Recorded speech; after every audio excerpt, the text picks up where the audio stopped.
They thought she was a nobody. For 3 years, Isabel scrubbed their floors, cooked their meals, and tolerated their sneers, all for the sake of a husband who wouldn't even look her in the eye. But this Christmas, the Sterling family went too far. In the middle of a lavish dinner at their Aspen estate, with snow falling gently outside, they didn't just hand her a gift, they handed her divorce papers. They laughed, thinking they had discarded a broken woman. They didn't know that the phone in her pocket connected her to the most powerful man in New York. One call was all it took to turn their winter wonderland into a frozen hell. This is the story of how the prey became the predator. The scent of roasting goose and caramelized chestnuts filled the air, rich and heavy, masking the suffocating tension that had gripped the Sterling estate for the last 3 days. Outside, the aspen snow was falling in thick, cinematic flakes, coating the long, winding driveway of the Winter Palace, as the Sterling family pompously called their holiday home, in a pristine layer of white. Inside, however, things were far less pure. Isabel wiped a bead of sweat from her forehead with the back of her hand, careful not to smudge the flour on her cheek. She wasn't the hired help. She was the wife of the eldest son, Richard Sterling. Yet, here she was, standing in the industrial-sized kitchen, wearing an apron over her simple grey dress, while the actual catering staff looked at her with a mix of pity and confusion. "Mrs. Sterling, please," the head chef, a kind man named Gordon, whispered. "We can handle the glazing. You should be out there with the guests. It's Christmas Eve." Isabel offered a tight, fragile smile. "It's fine, Gordon. You know Victoria likes the glaze done a specific way. If it's too sweet, she'll send the whole bird back. I'd rather just do it myself than hear the shouting." Gordon nodded solemnly.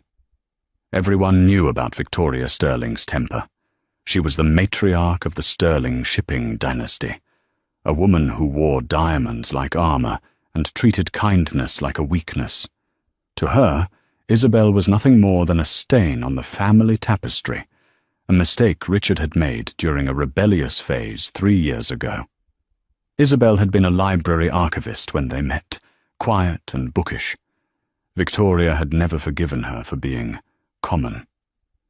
Isabel finished the glaze and washed her hands, the cold water biting at her red, chapped skin. She untied the apron, revealing a modest dress that she had bought at a department store outlet. It was clean and elegant, but compared to the couture gowns worn by the women in the other room, it might as well have been a burlap sack. She took a deep breath, steeling herself. Just get through tonight, she told herself. Richard promised things would change next year. He promised we'd move out of the guest cottage. He promised. She pushed through the swinging doors and entered the dining hall. The room was a spectacle of wealth. A 20-foot spruce tree dominated the corner, laden with baccarat crystal ornaments and twinkling fairy lights. The long mahogany table was set for 12, gleaming with silver cutlery and vintage china that cost more than most people's cars. At the head of the table sat Victoria, holding a flute of champagne.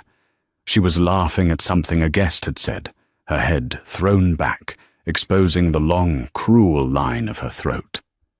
Richard sat to her right, looking handsome in his bespoke tuxedo, but his eyes were darting around the room nervously. When Isabel entered, the conversation didn't stop, but the temperature in the room seemed to drop 10 degrees. Victoria's eyes snapped toward her, scanning Isabel from head to toe with a look of undisguised disdain. "Finally," Victoria drawled, her voice sharp enough to cut glass. "We were worried you'd fallen into the oven, Isabel, though I suppose that would have improved the smell." A ripple of polite, cruel laughter went around the table. "I was just ensuring the dinner was prepared to your liking, Victoria," Isabel said, her voice steady, though her hands trembled by her sides. "Sit down," Richard mumbled, not looking at her. He gestured vaguely to the empty chair at the far end of the table, the spot usually reserved for children or unwanted relatives. It was as far away from him as possible. Isabel took her seat. Next to her was Beatrice, Richard's younger sister, who was currently busy taking a selfie with her new Cartier bracelet. Beatrice didn't even acknowledge Isabel's presence, merely shifting her shoulder to block Isabel from the frame. "So," began a man sitting across from Victoria, Mr. Harrington, a banking executive with a face like a bulldog. "Richard tells me the merger is going through next month. Big things for Sterling Shipping, eh?" "Massive," Richard said, puffing out his chest. "We're looking at acquiring the North Atlantic routes. It's going to double our valuation." "And it's all thanks to strategic alliances," Victoria interrupted, her eyes gleaming. She took a slow sip of her drink. "Family is everything in business, isn't it? Who you marry determines your future." Isabel felt a knot form in her stomach. This was a common refrain of Victoria's, a jab she liked to throw at Isabel whenever possible. But tonight, there was a different weight to it, a malicious anticipation. "Speaking of alliances," Victoria continued, setting her glass down with a definitive clink, "we have a surprise guest joining us for dessert. Someone very special. Richard, tell them." Richard cleared his throat, his face flushing slightly. He finally glanced at Isabel, but his eyes were dead, void of any warmth. "Yes, we've invited Charlotte Kensington." Isabel froze. Charlotte Kensington, the daughter of the senator. The woman Victoria had always wanted Richard to marry. The woman Richard had dated before he met Isabel.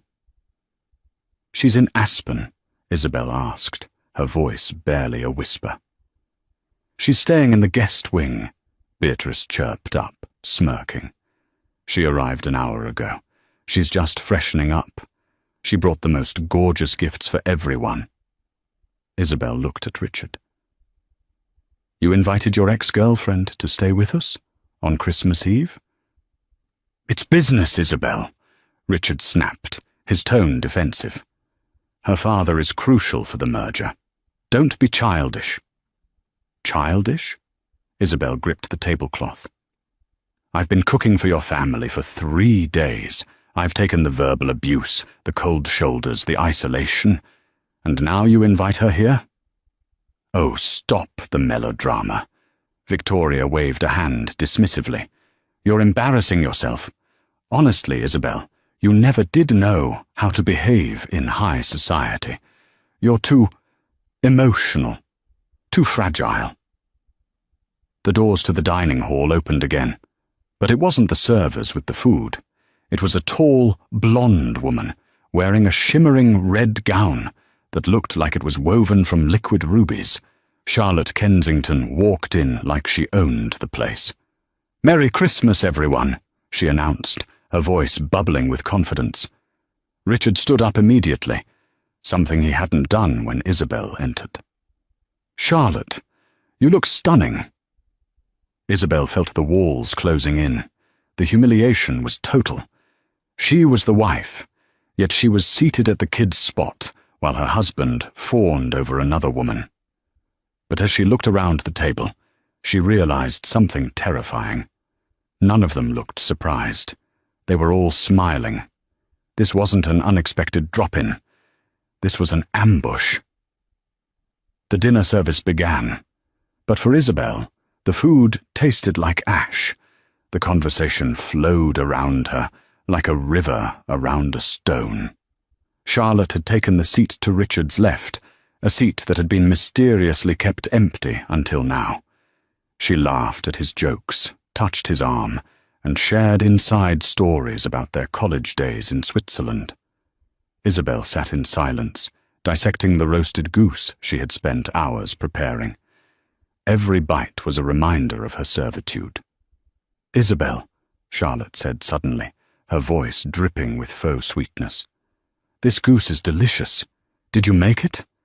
I heard you're quite domestic. It's so quaint." like a little 1950s housewife. I enjoy cooking, Isabel said stiffly. Of course you do, Victoria interjected.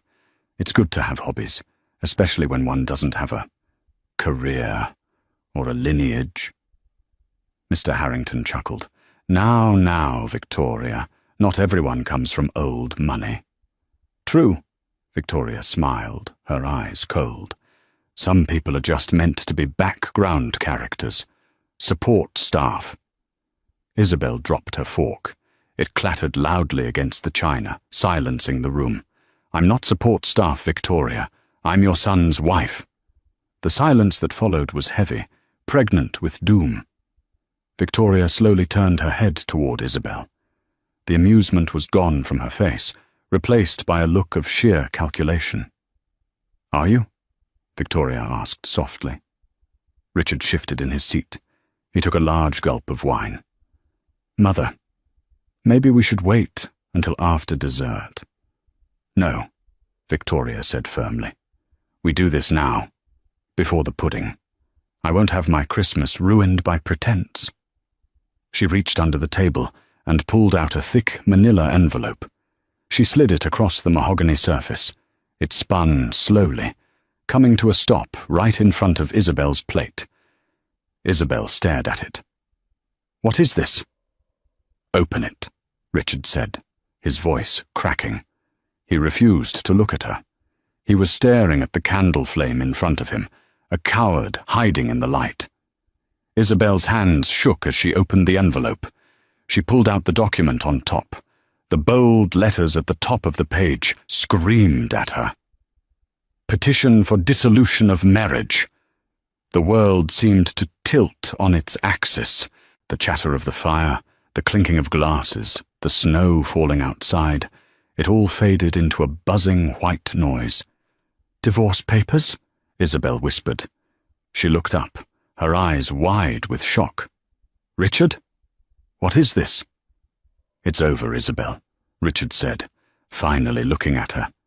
His eyes were hard, fortified by his mother's presence. It hasn't been working for a long time. You don't fit in. You never have. We were just talking about a vacation next month, Isabel stammered, trying to make sense of the madness. You said you loved me last week. I was trying to be kind, Richard said, his voice devoid of emotion. But the merger, the family, I need a partner who can stand beside me, someone who understands this world. He glanced at Charlotte, who offered him a sympathetic, knowing smile. You're leaving me for business? Isabel asked, tears welling in her eyes. For money? It's not just money, dear, Victoria said, leaning forward. It's breeding, let's be honest. You're a librarian's daughter from Ohio. You have no connections, no assets. You bring nothing to this table but sentimental clutter. Victoria gestured to the papers. We've been generous. There's a settlement. $50,000. Enough to get you a nice little apartment somewhere far away. Maybe back in Ohio. You can start over. Find a nice mechanic or a school teacher. Someone on your level. 50,000? Isabel laughed, a sudden sharp sound that startled Beatrice. Richard, we've been married 3 years. I supported you when you lost the Asian contract. I nursed you when you broke your leg skiing. I handled your mother's press scandals. And you were compensated with a roof over your head and clothes on your back, Victoria snapped. Sign the papers, Isabel. Don't make a scene. It's Christmas. And if I don't? Isabel asked, her voice dropping. Victoria smiled, a shark baring its teeth. Then we release the photos. Isabel blinked. What photos? Beatrice giggled and pulled out her phone. She slid it across the table. On the screen was a blurry photo of Isabel talking to a man in a coffee shop. It was innocent, an old friend she had run into months ago. But the angle, the graininess, it looked intimate. It's amazing what a narrative can do, Victoria said smoothly. Adultery voids the prenup entirely. If you don't sign this amicable separation agreement and take the $50,000, we will leak this to the tabloids tomorrow morning. Gold-digging wife cheats on sterling heir. You'll be ruined. You won't get a dime, and you'll never show your face in decent society again. Isabel looked at the photo, then at Richard. You know that's not true. That's Mark. My cousin. Does it matter? Richard shrugged. The press loves a scandal, and we own the narrative, Isabel. We always do. Isabel felt a cold calm wash over her. It was the calm of someone who had hit rock bottom and found solid ground beneath the mud. She looked at Richard, the man she had loved. She looked at Victoria, the monster in diamonds. She looked at Charlotte, the replacement waiting in the wings. They thought she was weak. They thought she was poor. They thought she was alone. They were wrong. Isabel slowly closed the folder. She didn't sign it. She pushed it back toward Richard. I won't sign, she said, quietly. Then you leave with nothing, Victoria hissed. Get out, now! The car is waiting to take you to the bus station. You're not welcome in this house anymore. Isabel stood up. She untied the ribbon of her dress slightly, breathing easier as the constriction loosened. She looked Victoria dead in the eye. You're right, Victoria, Isabel said, her voice gaining strength, ringing clear through the silent dining hall. I don't belong here. I never did. Because this house is filled with cheap, hollow people wrapped in expensive paper. Get out! Victoria screamed, slamming her hand on the table. I'm going, Isabel said. She turned to Richard. I hope the merger is worth it, Richard. I really do. She turned and walked out of the dining hall, her head held high. She didn't stop to pack. She didn't stop to change. She walked straight to the front door, grabbed her coat, and stepped out into the freezing aspen night. The heavy oak door slammed shut behind her, sealing her fate. Or so they thought. Isabel walked down the snowy steps, the cold biting at her legs. She reached into her coat pocket and pulled out a burner phone, an old, secure line she had promised never to use unless it was an emergency. She had kept her secret for 3 years.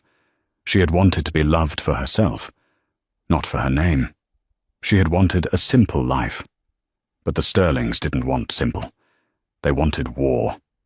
She dialed the number. It rang once, twice. Hello? A deep, gravelly voice answered. A voice that commanded boardrooms across the globe.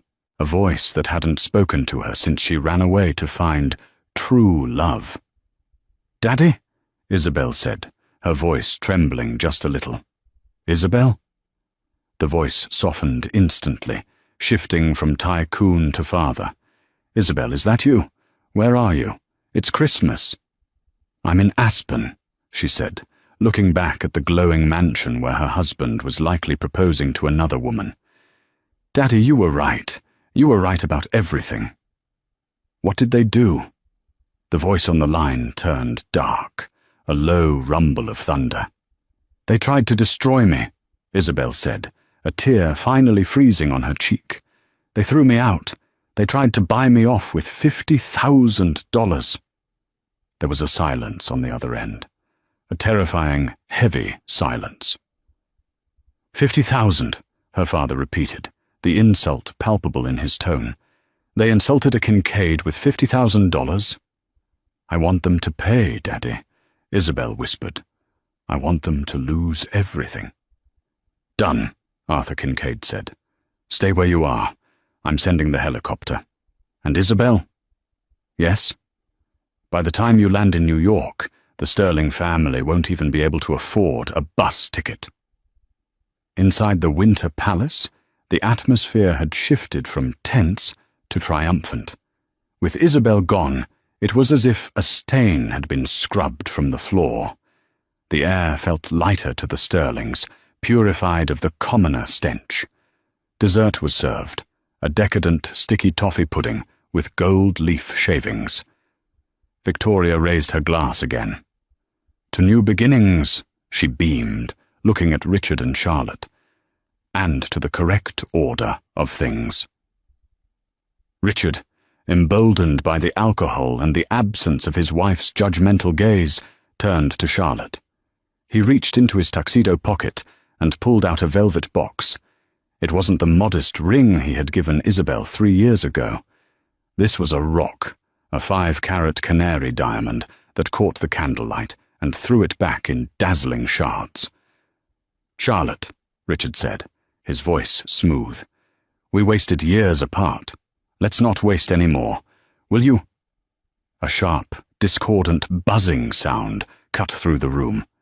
It came from Mr. Harrington's pocket. The bulldog-faced banker frowned, pulling out his BlackBerry. He was old school. He trusted encrypted devices. "Apologies," he grunted. "Market alerts.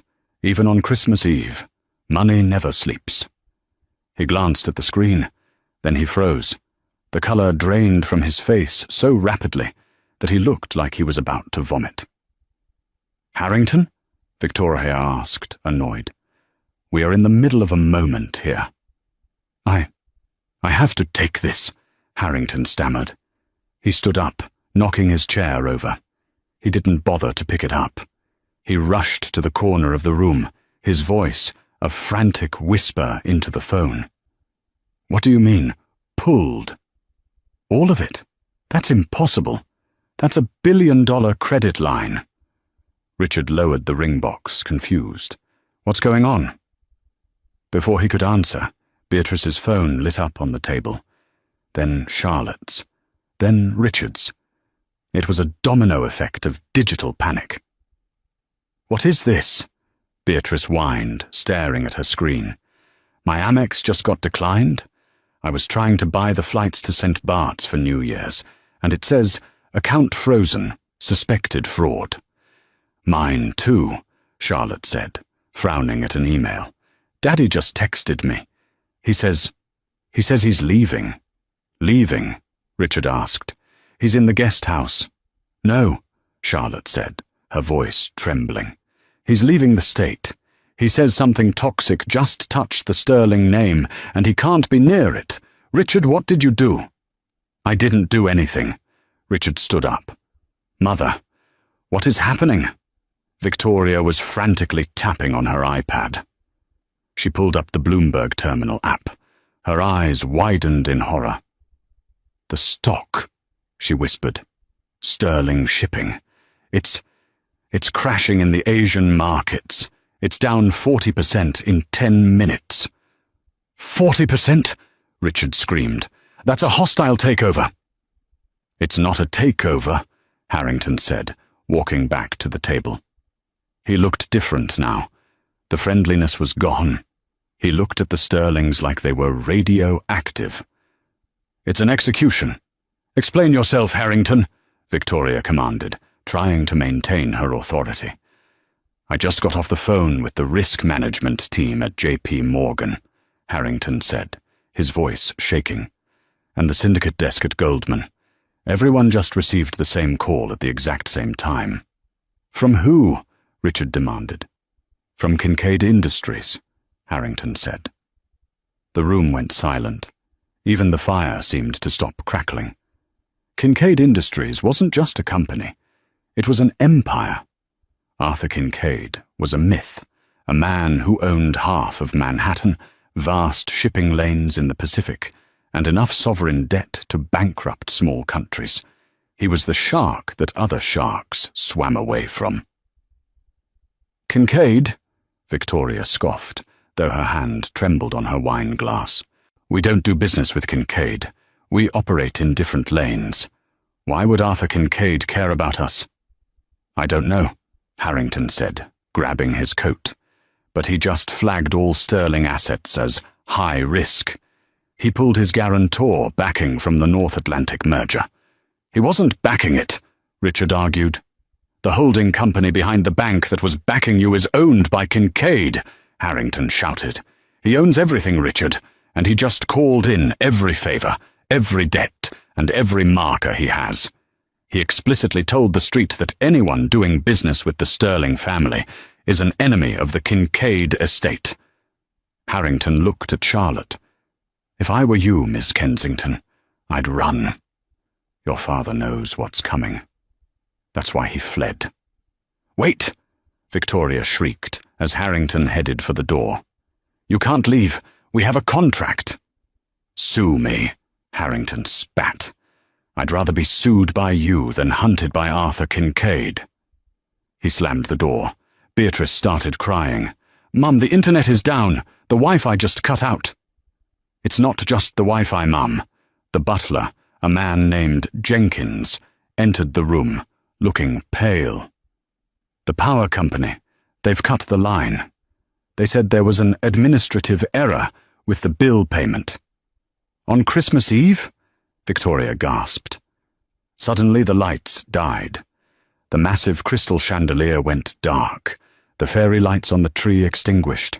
The only light left came from the dying embers of the fireplace and the cold blue moonlight spilling in from the snow-covered windows. The heating vents groaned and stopped. The silence of the house was sudden and terrifying. My phone is dead too, Richard said, staring at his device. No signal. It says SOS only. This isn't a glitch, Charlotte whispered, backing away from Richard. This is a hit. Don't be ridiculous, Victoria hissed in the darkness. Who has the power to cut off our electricity, our bank accounts, and our stock price in 20 minutes? Who hates us that much? Richard stood there, the diamond ring still in his hand, useless and cold. A thought sparked in the back of his mind. A memory of Isabel, standing in the doorway just minutes ago. I hope the merger is worth it, Richard. No, Richard whispered. It can't be. What? Victoria snapped. Isabel, Richard said. She made a call. Isabel? Beatrice laughed through her tears. The maid? The librarian? Please, Richard. She's probably freezing to death at the bus stop right now. But Richard wasn't so sure. He remembered the look in her eyes. It wasn't the look of a defeated woman. It was the look of someone who had been holding back an avalanche and just decided to let go. Outside, a sound began to build, a rhythmic thwop-thwop-thwop that shook the snow from the trees. It grew louder, a roaring, mechanical beast descending from the sky. Is that a helicopter? Charlotte asked. They all rushed to the window. A massive black Sikorsky S-76 helicopter was landing on the front lawn, its searchlight blindingly bright, cutting through the darkness of their powerless estate. The wind from the rotors whipped the snow into a blizzard, burying the Rolls-Royce parked in the driveway.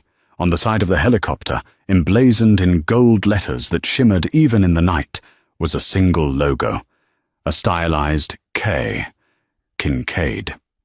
The door of the helicopter opened. 2 men in black tactical suits jumped out. They weren't police. They were private security. They marched up the steps of the mansion and pounded on the door. Jenkins, the butler, opened it with a trembling hand.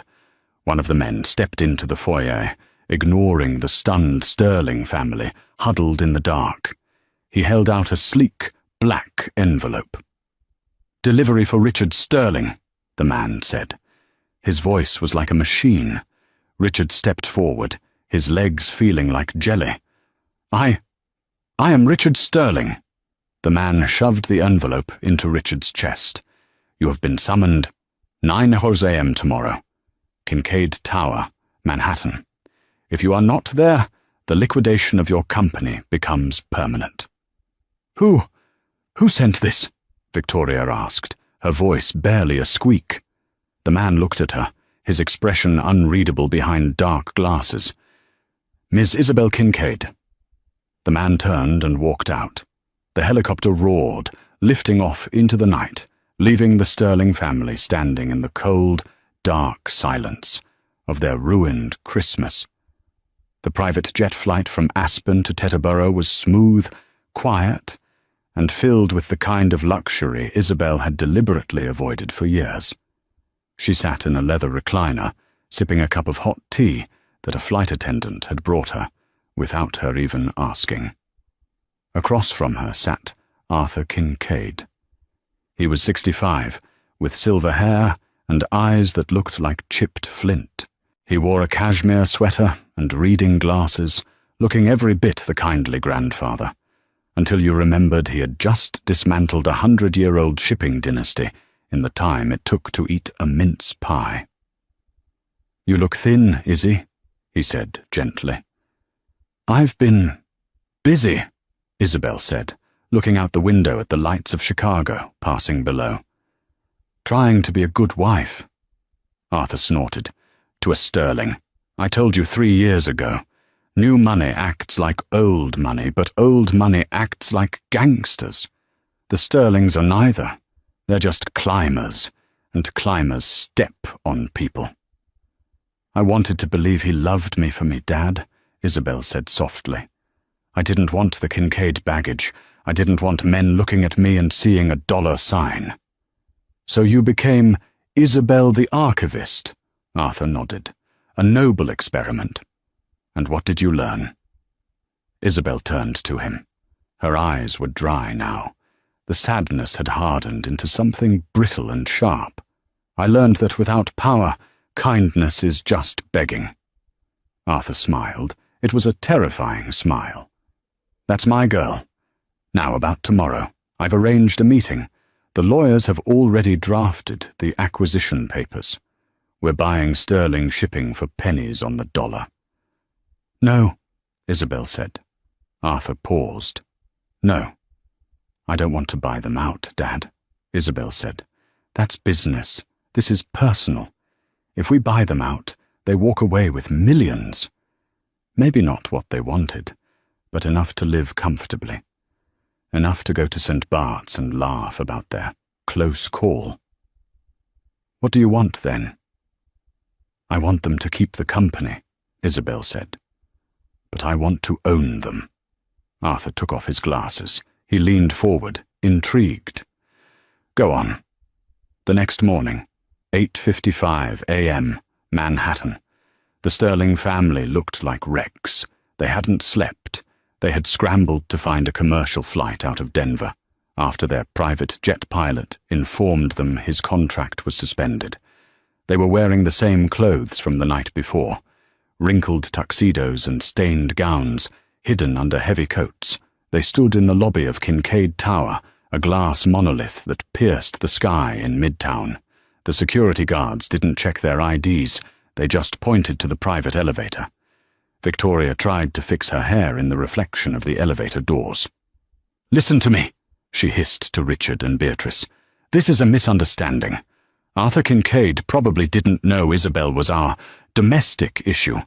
We just need to explain that she's mentally unstable. We'll show him the fake photos if we have to." "Are you insane?" Richard whispered, his eyes bloodshot. "The man sent a paramilitary squad to our house. He knows who she is. She's his daughter, Mother. Isabel Kincaid. How did we miss this?" "Kincaid keeps his family out of the press," Beatrice moaned. "Everyone knows that.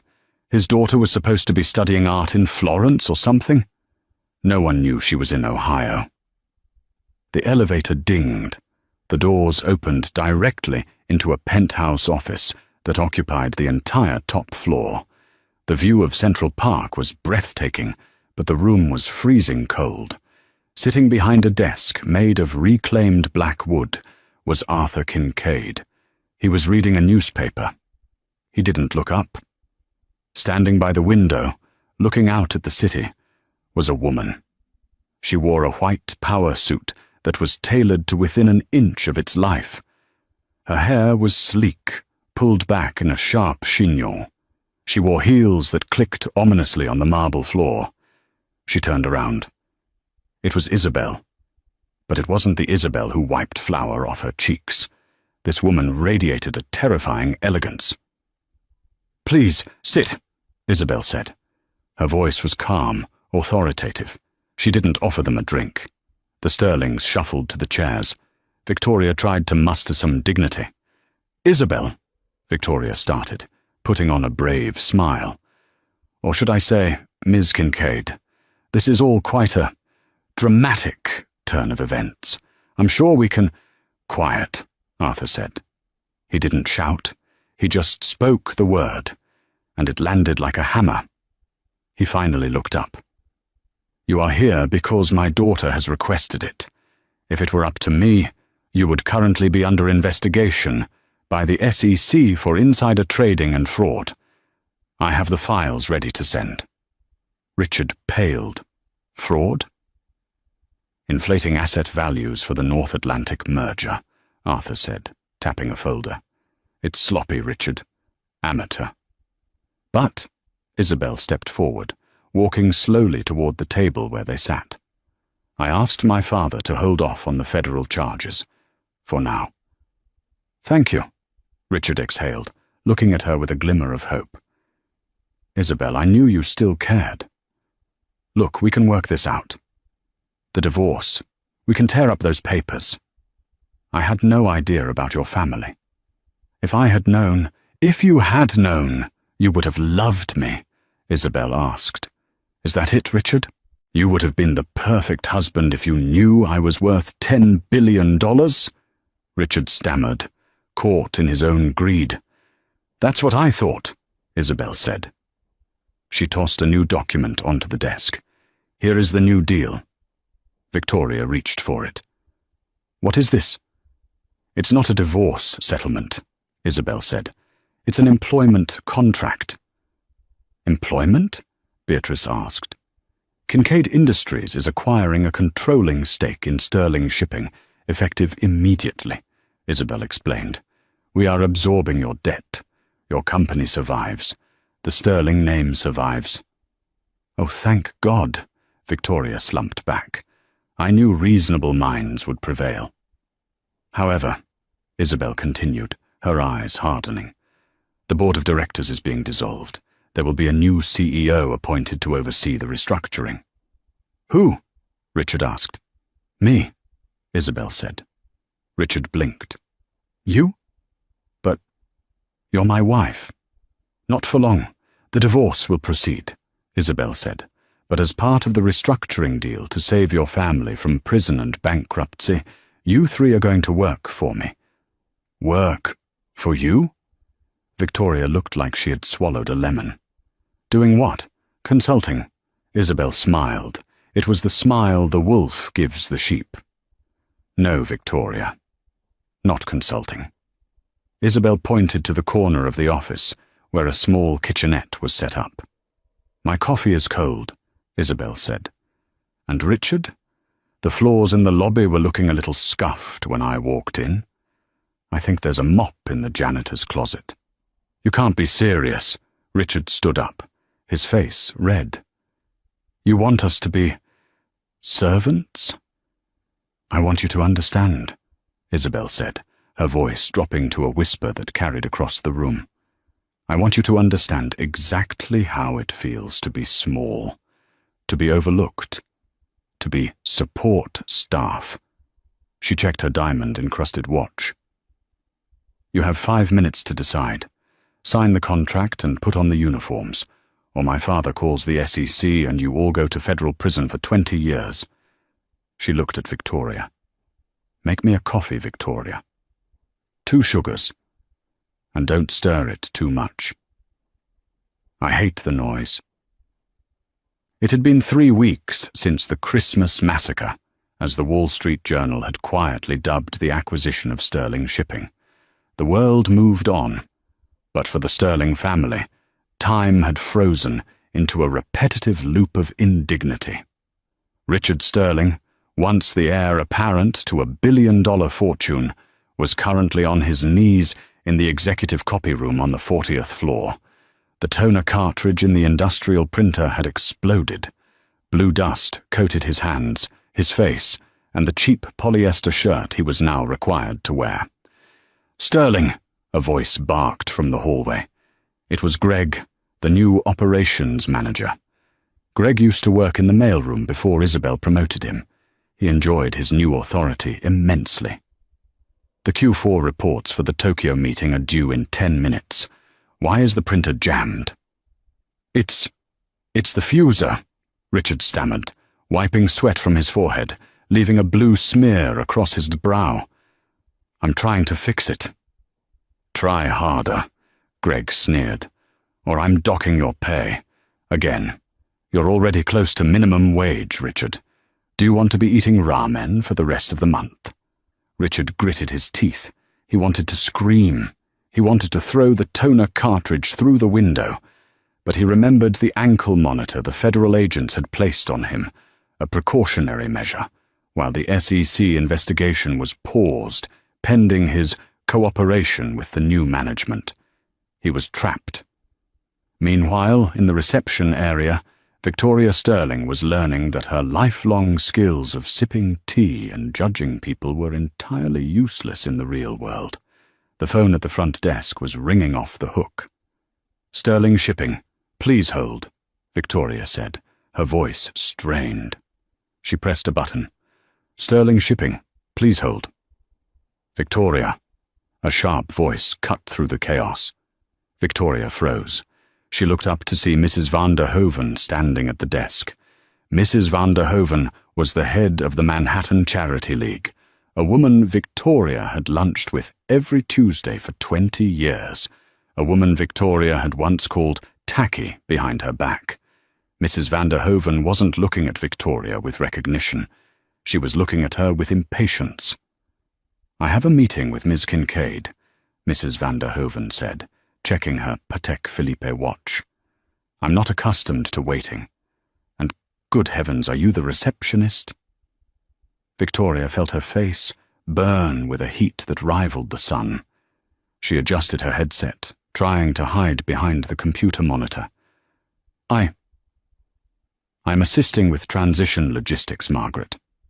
Margaret van der Hoeven peered closer, her eyes widening with gleeful malice.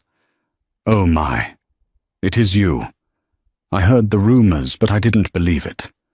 Victoria Sterling, answering phones. It's temporary," Victoria lied, her voice trembling. "I'm sure it is," Margaret smirked.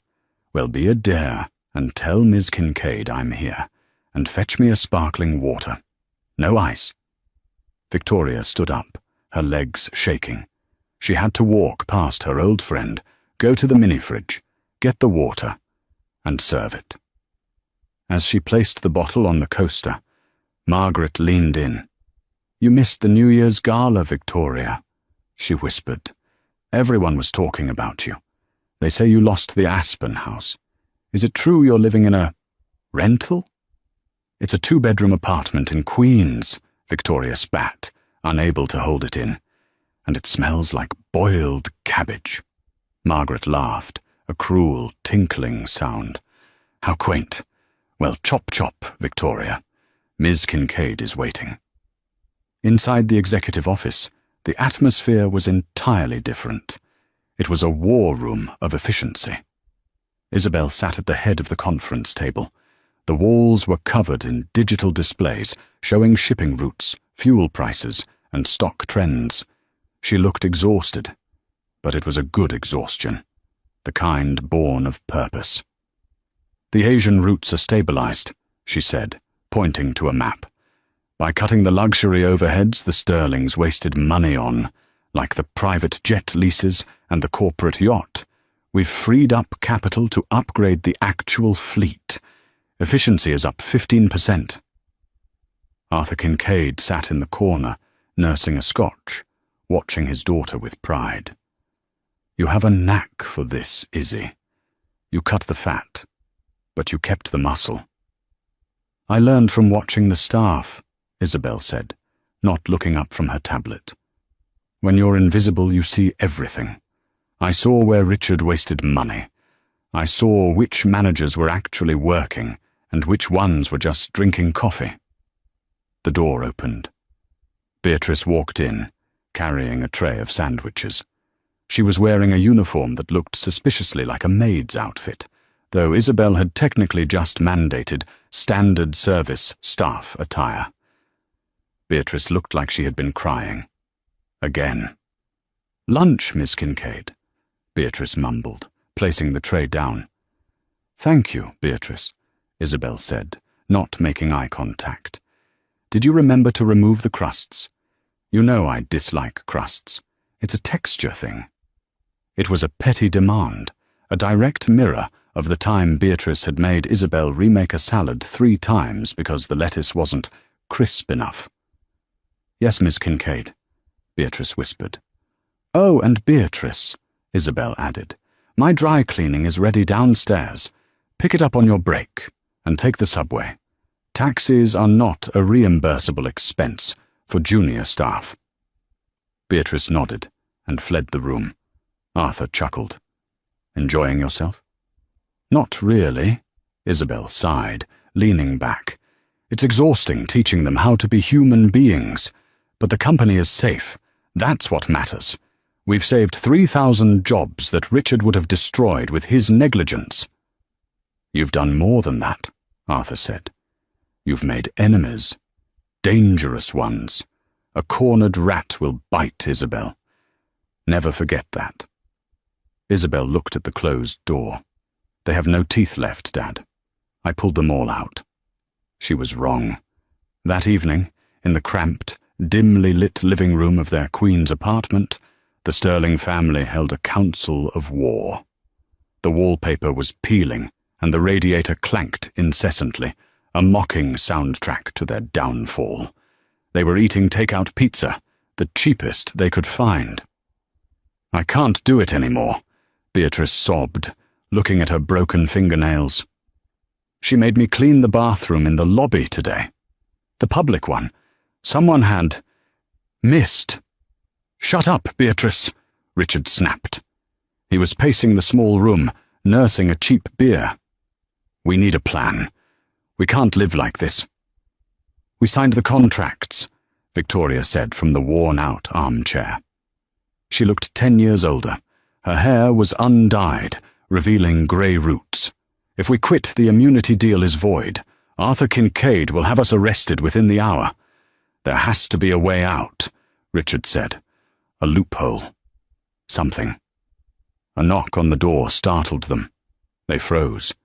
They didn't get visitors here. Richard moved to the door and peered through the peephole. He frowned, then unlocked the deadbolt. Charlotte Kensington stood in the hallway. She was wearing a trench coat and sunglasses, looking like a spy from a bad movie. She held a large designer bag close to her chest. Charlotte, Richard gasped. What are you doing here? If the press sees you in this neighborhood. Let me in, she hissed, pushing past him. It smells like despair in here. She walked into the living room and surveyed the fallen family with a mix of pity and disgust. I thought you fled to Europe, Victoria said, straightening her posture instinctively.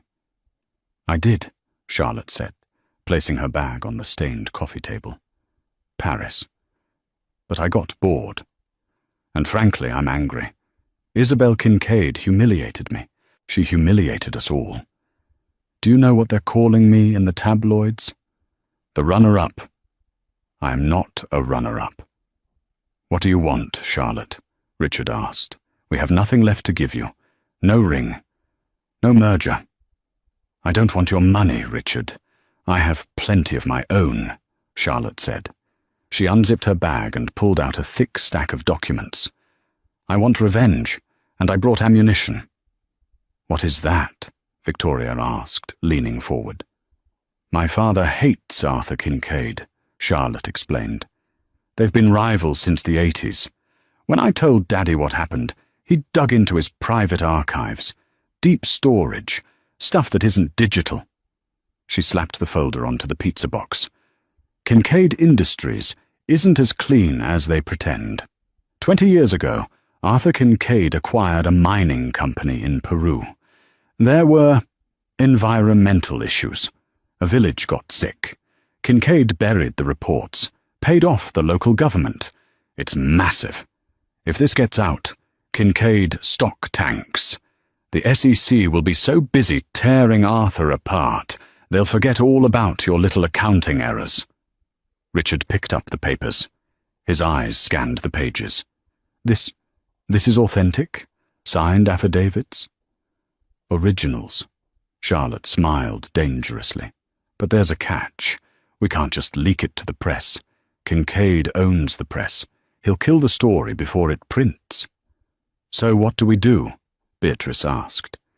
We need to present it somewhere he can't silence us, Charlotte said. Somewhere public. Somewhere live. The Maritime Global Summit, Victoria whispered, her eyes lighting up with the old spark of scheming. Exactly, Charlotte nodded. It's in 3 days, at the Javits Center.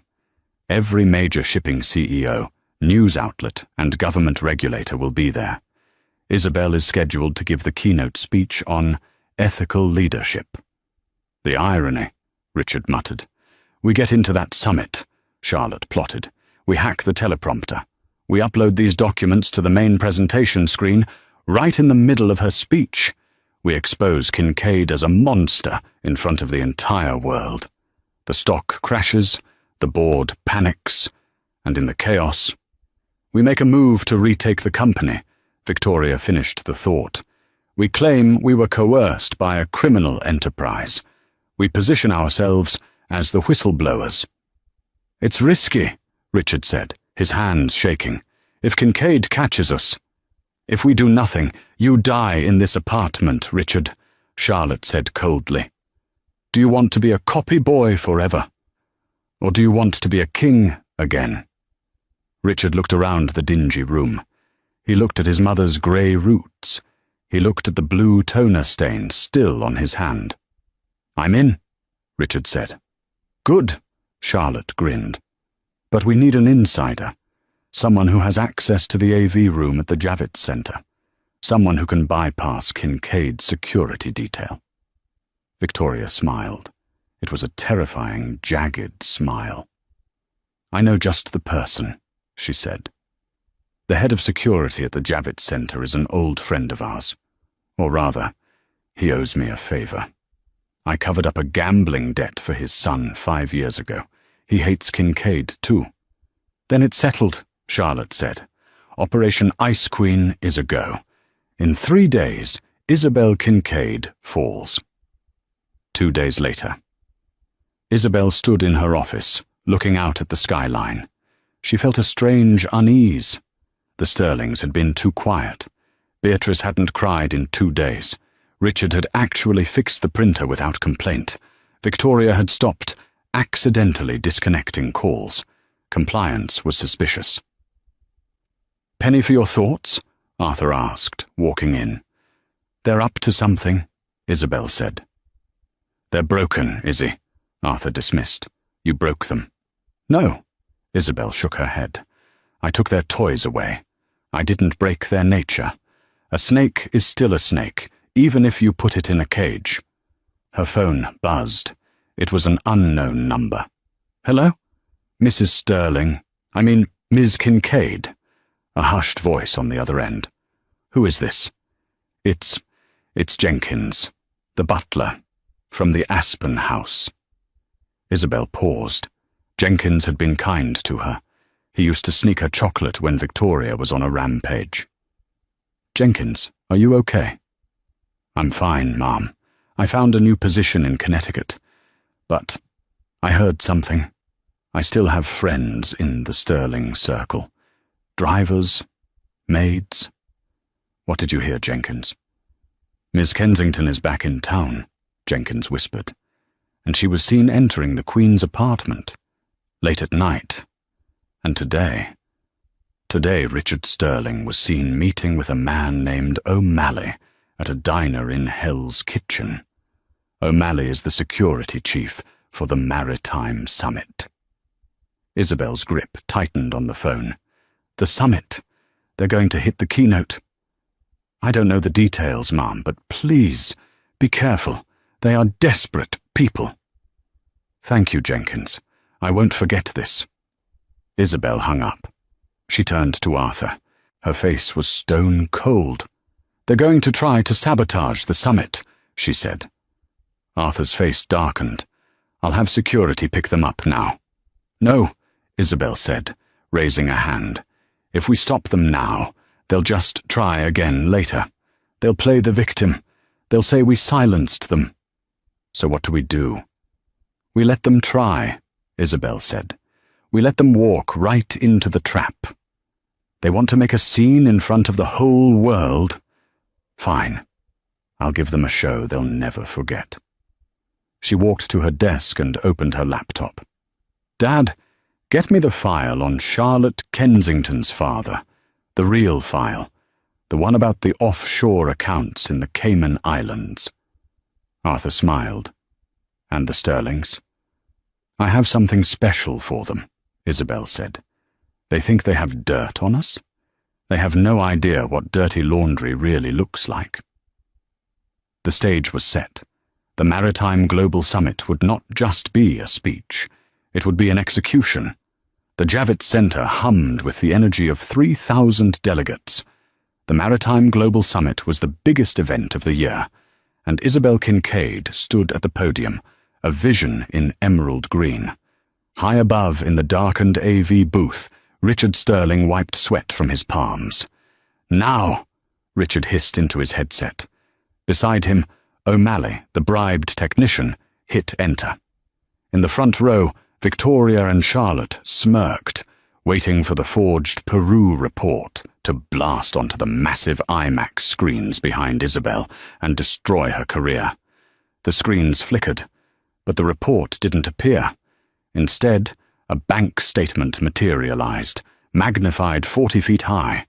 It was highlighted in red. Wire transfer. Senator Kensington to Sterling Offshore Holdings. Charlotte gasped, clutching her chest. That's my father's private account. Before the shock could settle, the image shifted to a high-definition video. It was unmistakably Richard, filmed 2 days prior in a diner, handing a thick envelope of cash to O'Malley. The audio boomed through the hall. Upload the fakes. If Kincaid goes down, we get the company back. The crowd gasped in unison. On stage, Isabel didn't flinch. She looked up at the booth, her gaze piercing the darkness. I told you, Richard, she said, her voice amplified and icy. Transparency is everything. She clicked a remote. The Peru documents were forged, but this footage, this is real. Cut the feed, Richard screamed, slamming his fists on the console, but the system was locked. Suddenly, the auditorium doors burst open. Federal agents, nobody move.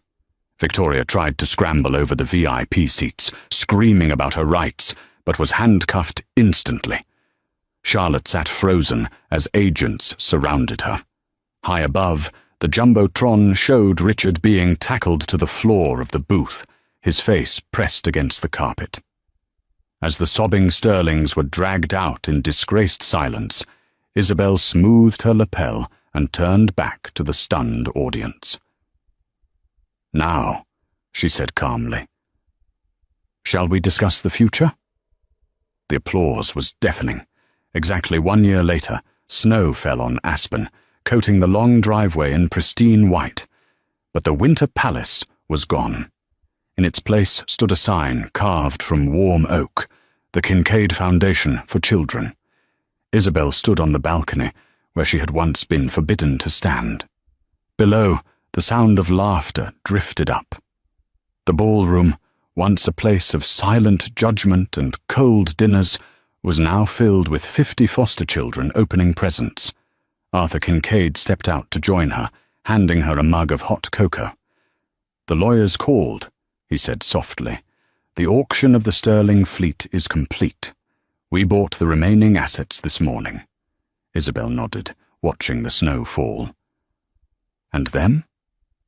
Victoria is adjusting to federal prison, Arthur replied with a grim satisfaction.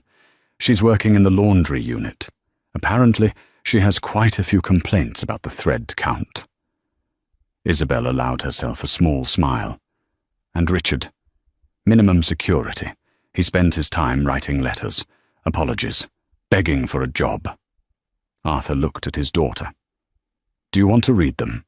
No, Isabel said, her voice firm. Burn them. The sound of a car engine drew their attention. A modest SUV crunched up the driveway. It wasn't a limousine.